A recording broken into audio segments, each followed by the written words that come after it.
This is just a little recording of a second layer on a painting which I started yesterday.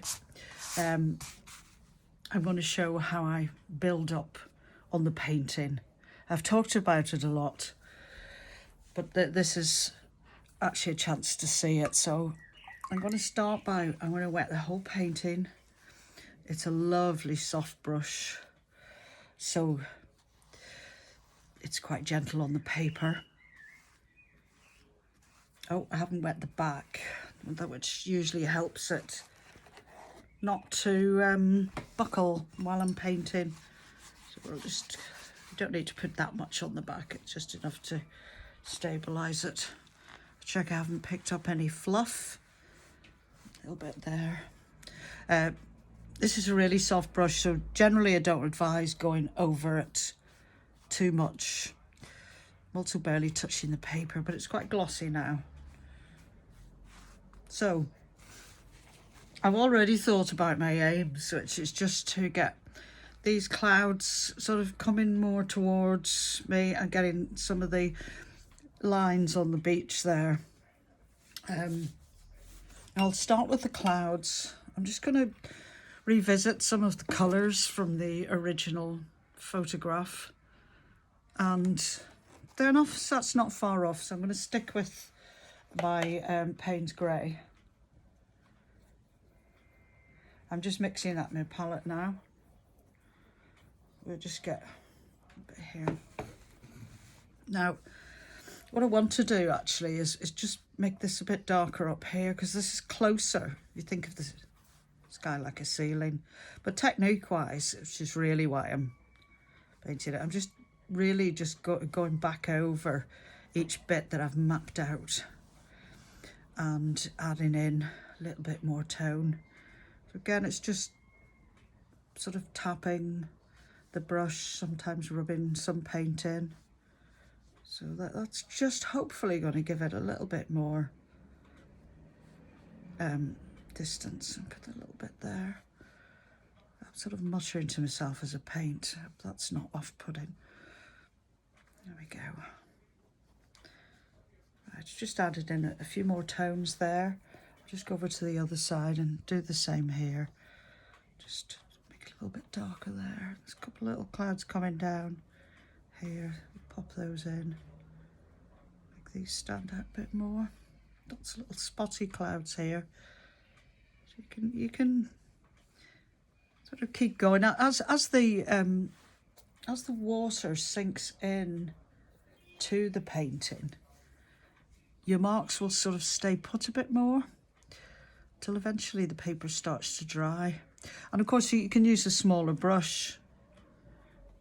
I like this big brush though, but if you use a smaller one you get more patterning going on. I'm going to take this over here, just get that darker bit there. Yeah, I'm not happy with this side here, really. But this is just a demo painting. I remind myself that's to keep me happy. There we go. So I'm just literally just tapping in the paint. I think I'll stop there for now. That's sort of run quite a bit because it's, you know, the paper's so wet to get these little lines coming down where the paint spreads out. So I've just sort of smoothed it slightly. So there's a little bit of a darker area down here. So I'm painting quite loosely. And we've got this area at the bottom here that I missed out on the first pass, so take that right down the painting, just for unity. Okay, so I'm running out of pigment on my brush. Hope that's still on camera. Yes, it is. Just going through, just in a few bits.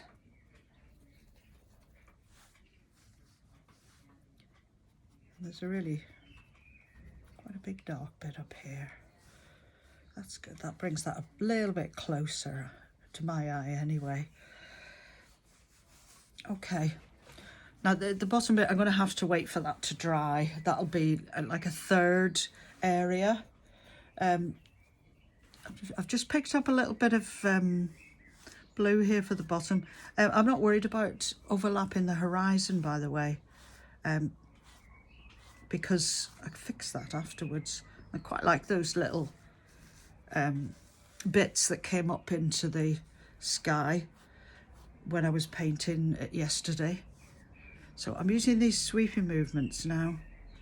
It tends to encourage the pigment to stay put a bit more. It's obviously not 100% accurate to the photo. Let's just get a little bit more in there.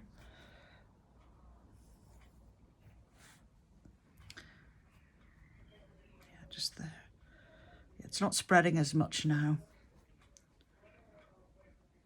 Sometimes it's quite good just to let it soak in a little bit. But sort of play it by ear. I'm just bringing this across now again. Again, I'll sort of sweep through that, really sort of anchor it in place. What I'll be doing next time then is just going over this bottom line here. I want to get that a bit more detailed, maybe a bit darker. We'll see. So the principle is you can wet the whole picture and you can just work more on top.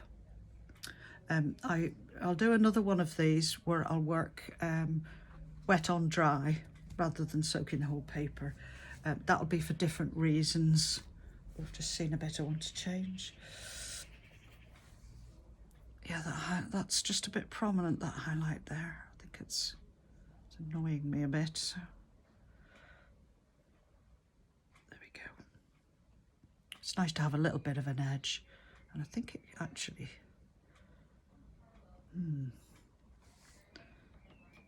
I can see the photo, you see. Sometimes it's better just to paint from imagination. You don't get so hung up in getting it right. Just painting from memory. See, I could just keep going like this forever. I've laid in a little bit more pigment there. I think that's more true. Okay, I'll stop there for now. Hope you enjoyed that.